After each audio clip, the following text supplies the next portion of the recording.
found myself in the dark of the night when I was lost, needed a revive.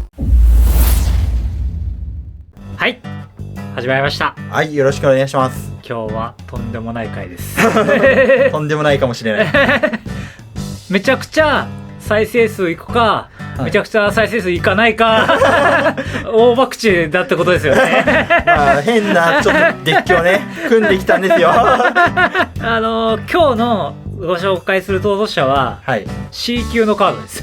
C 級のカードですねはい、要はめちゃくちゃ構築でも強いと強い構築っていうか、まあ、上位のデッキでも強いと強いカードなんですが、はい、おそらくこれがもし対戦ね目の前でして、はい、逃走者これですと報告されたらマジっすかってなりますマジで言ってるんすかってマジでそれやったんすかって、はい、なるカードになります、はい、まず逃走者発表させていただきます。ギラプールの希望になります。はい、ギラプールの希望になりますこの時点で離脱した方がもう何人かいるかもしれないサムネの時点で離脱されてるかもしれない能力を説明させていただきます、はい、無色です、はい、1マナ11飛行です、はい、無色1マナ11飛行です。はい、そうです、はい、でこれを生贄に捧げることが一応できます。それやって大丈夫かみたいな、はい、でこのターンこいつによって戦闘ダメージを与えられたプレイヤー1人を対象としてそのプレイヤーが次のターンまでクリーチャーでない呪文を唱えられない、はい、生贄に捧げたら、はい、コンボ決めに行くんでしょうねきっとあーどうでしょうこれを今日は、無理なのではい、一応56一応レベルは56ぐらいなんですけどカジュアルと言っていいかどうかが結構怪しいめちゃめちゃこいつ強くすれば、カジュアルで戦えるぐらいの強さにはなるんじゃないかみたいなそんな感じです、はい、まあなるべくちょっとコンセプトはいろいろ考えながら強くしてみましたみたいな、そうですよね、デッキ紹介みたいな感じですね。そのネタですネタそうですこういうネタデッキ組んでみましたみたいなはい感じです。実際にやってみないとわからないですが、はい、おすすめはしませんとはいちょっと知らない人がいるだけで使うのはどうなんだろうっていうレベル感です。まあ一応、はい、今日はライオンさんに全てお任せして、はいわかりました。デッキを作っていただきましたんで、はい、ご紹介をまずお願いします。はい、紹介させていただきます。はい、でまず大前提なんですけど、はい、基本的にこのデッキコンセプト的にもうこいつは1マナ11飛行です。なるほどまず生贄に注げる能力は使わないんですね。もう使わないと思ってもらっていいです。まずその1マナ11飛行だということに目をつけたと。はい、なるほど。で、はい、かつもうちょっと言えばアーティファクトクリーチャーであることなるほど踏まえてかなという感じですと。で、正直こうジェネラメを狙うデッキなんですよ。なるほど殴りジェネラルなんですね。はい、殴りジェネラルです。なるほどなるほど。1ターン目に出して、2ターン目から絶対出ますよね。そう絶対出るからそうでもう2ターン目からは殴っていこうぜみたいなコンセプトですと。はい、で真っ先に装備品をいくつか紹介したいんですけど、装備品ですよね。はい、幽霊火の刃というね、1マナの、プラニプラニ修正だけの装備品なんですけど、無色のクリーチャーだったら1マナでつく。なるほど。まあ強い。ああなるほど。2マナでつくってことですよね。だから2ターン目3ターンで殴れますよ一応はい、なるほど、はい、そんなのあるんだ、すげえ、はい、であと最短のクロッケ、これはね逃走者だとよく使われると思うんですけど、土地の数だけパー修正されますよと。いいっすね、これでちゃんと伝説のクリーチャーなんでなるほど3マナでつきます。なるほど、ってことは合計5マナで土地はい、結構いいな。ありかもしれない。はい、結構パンプされる。であとマナーファクトがいっぱい入ってるデッキではあるんですけど、アイレンクラックっていう伝説のアーティファクトが入ってます。普段はただのね2マナで無色出るファクトなんですけど、そう伝説のクリーチャー出ると3マナ装備のプラ3修正の装備品になるんですよ。なるほど。でそれの条件が伝説のクリーチャーが出たらなんですよ。なんでギラプールの希望を出し直していきなり装備品にできると。そんなこと初めて知りましたね。そうあんま使わない気がする正直そんなことあったんだ。そうなんですよ、っていう感じで装備品をつけて強化して、ジェネダメ狙っていこうぜっていうコンセプトです、であと一応紹介したいのがミスリルの道着というカードがあるんですけど、破壊不能付与する、3マナの装備品なんですけど、そうまあ破壊不能付与できるよっていう装備品がありますと、まあこれはまあ頭の片隅に守りよってことですよね。そうですね、置いておいてくれればと思います。でもうデッキのコンセプトはもう完全に装備品、装備品もそうなんですけど、先行逃げ切りです。先行逃げ切り、どうすんだろう。要は1ターン目にギラプールの希望を出して、まあ2ターン目まあ強化できたらできて、もうそっからはできる限り相手を遅延します。遅延するもうひたすらに相手の行動をなるべく遅延して、なるほどなるほど。要はギラプール出してる状態で他のジェネラルまだ出てないわけじゃないです、基本的には。できる限り相手の行動を遅らせて、相手がしたい動きをする前にギラプールの希望でいっぱい殴ろうっていうのがコンセプトになります。なるほど、そういうことか。だからあんまりおすすめじゃない。理由がそこなんですよ。ここで今離脱した人がいるかもしれない。でまあそのね代表格から検体の方10っていうのはね、戦場に出るクリーチャーが能力誘発させなくなる。今ここでまあ3分ぐらいまた離脱した人がもうね CIP 能力でついてるジェネラルが好きな方はね、うわーみたいなね顔されるかもしれないんですけど、 CIP 使わないってことなんですか。このデッキはこのカードが効くカード0枚です。なるほどなるほど。確かに他呪われたトーテム像、最悪だ。ギラプールの希望の能力なんて使わねえぞとなるほど。起動型能力がクリーチャー使えなくなります。これもまあ2枚ぐらい効くんですけど実はまあって感じですと。冬の宝珠、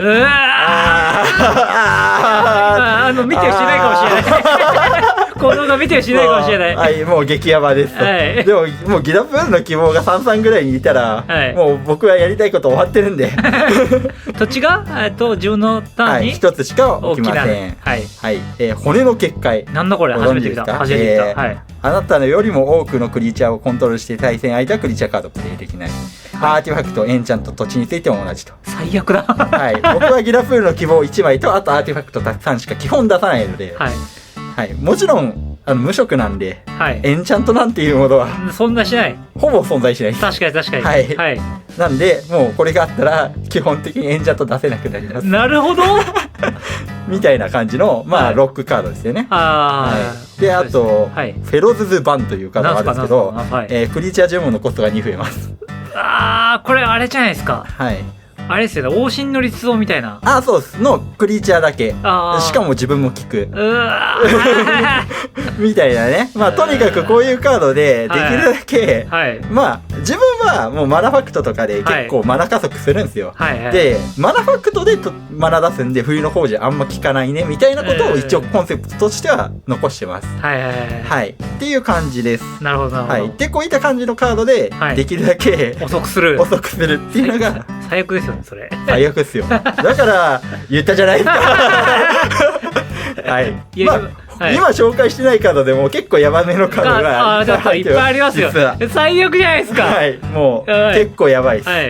であとクリーチャーも何個か紹介しようかなという感じで、軽いクリーチャーとか、あとは今回のデッキと相性のいいクリーチャー何枚か紹介させていただきます。継ぎはぎ自動機械というカードなんですけど、これ下の方のねヴィンテージとかレガシーとかのアーティファクト軸のデッキでも使われるんですけど、2マナ11、5法2でアーティファクト呪文唱えるたびプラ1乗るよと。このデッキほとんどがアーティファクトで構成されておりますのでだいぶ誘発してくれるんじゃないかと。かなりデカブツになるってことですね。で早めに出してギラプールと一緒に殴っていくみたいなプランもあるんじゃないかと。守ってもいいですよね。守ってもいいですね。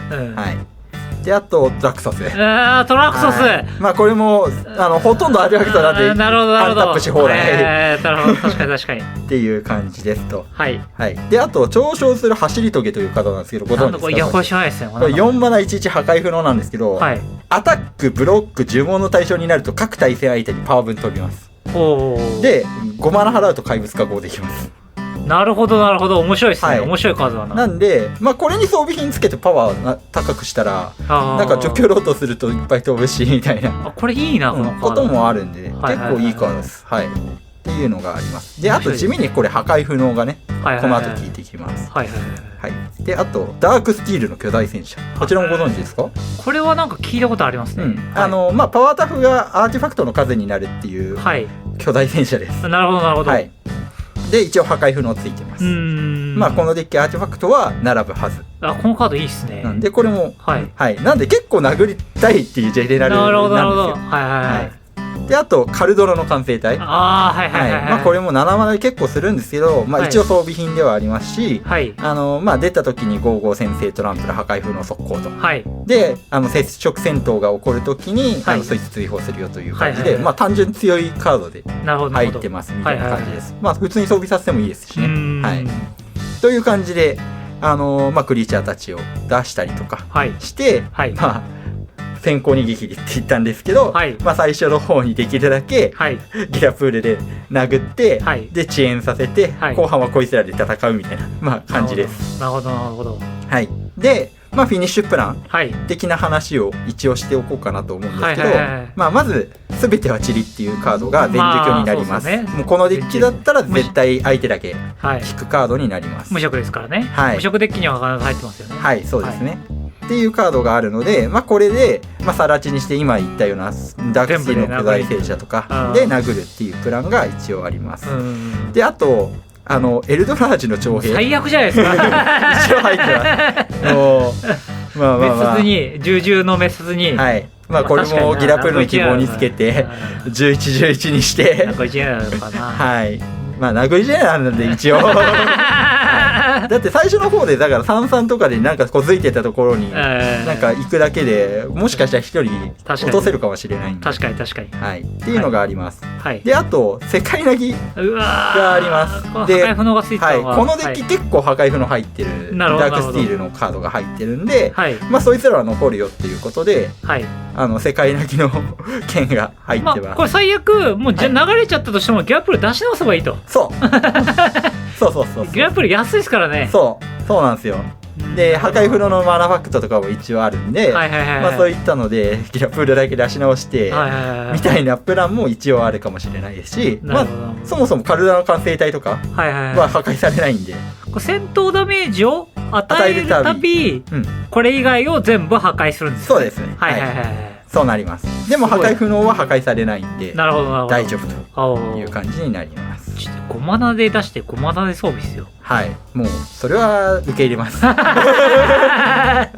当は装備品をタダでつけられるっていうカードとかもあったりするんですけど、今回正直そこまで装備品めちゃめちゃ多いわけではなかったんで、思ったより、でしかもそもそも装備コスト安いカードが結構入ってたりするんで、そこまでしなくてもいいかなって思って、これだけのために入れることはないかなと思って、今回それは採用しなかった感じです。であと最後に、ネビエンネビになるんですが、これも世界投げと同じ理由で入ってます。なるほどね。はい。自分のアーティファクトも流れるし、基本的にはギラプールも流れるんですけど、破壊不能のカードがいっぱい入ってるよということで一応入ってます。はい。なんでやりたいことは基本的には先行でなるべく殴って遅延して、でその後も破壊不能のクリーチャーを並べて。また全部流す。遅延しなきゃダメですかねこれ。わかんない。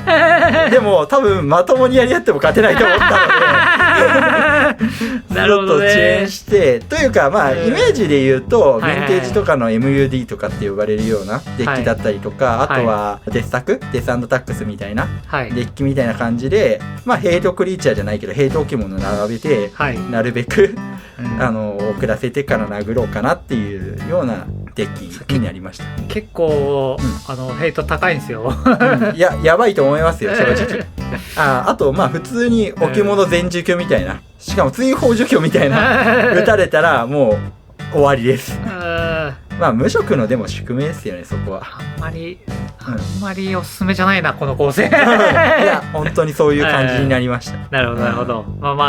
元が元ですからねこいつ。そう元が元なんですよ。こいつを使ってなんとか勝たせようって思ったら、かなり厳しいですもんね、こういう構成にせざるを得ないかなと。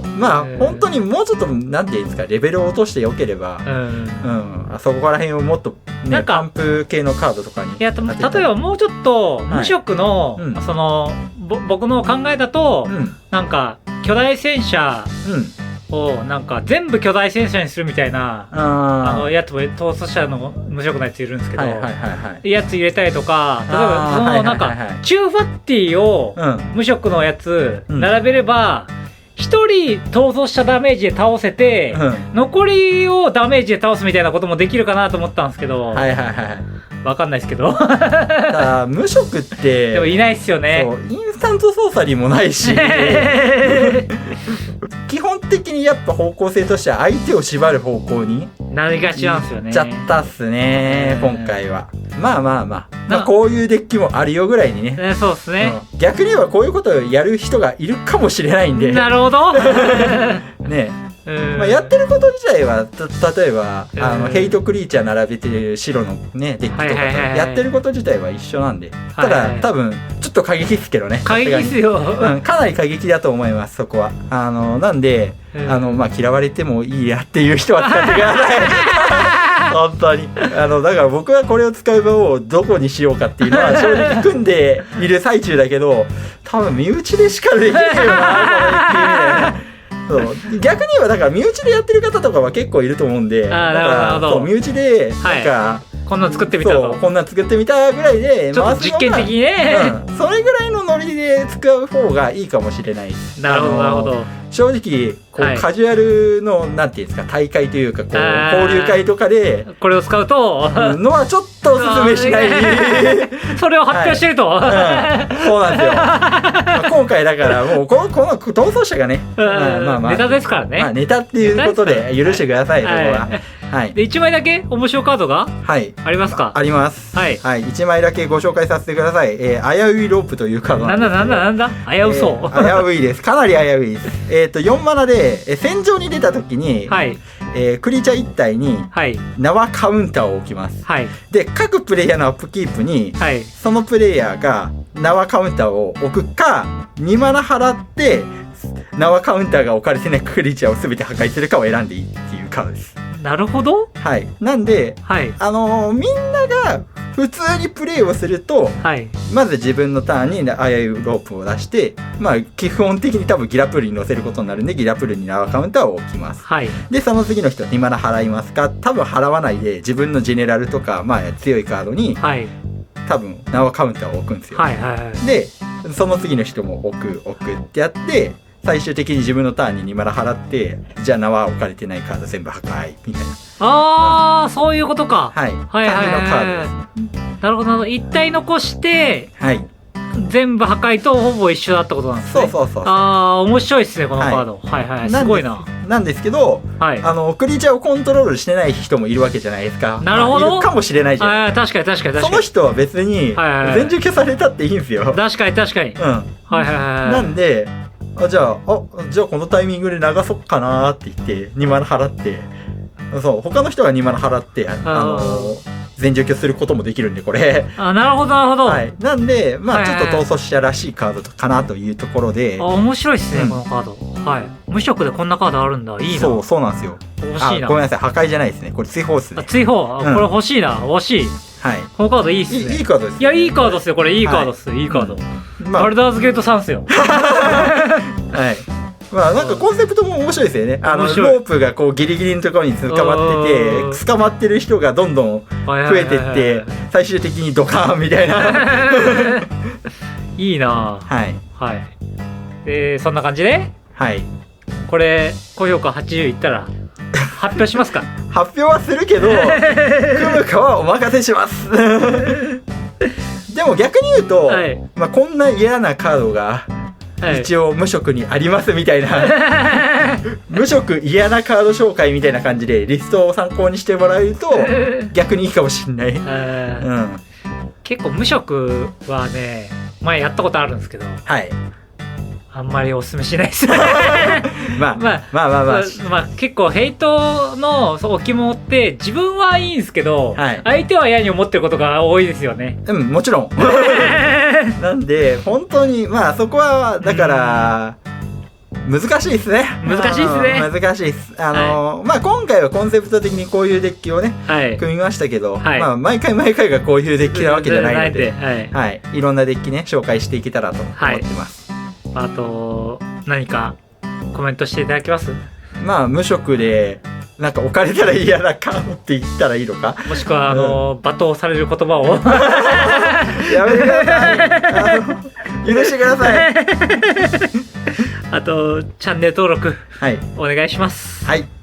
あとあれですかね、未来に向けて、はい、ハイプという機能が実装されてるかもしれないんで、はい、ハイプお願いします。本当にお願いできるのかなこれわかんないあとまあそんな感じになりますかね。はい、今回の動画は以上になります。おしまい。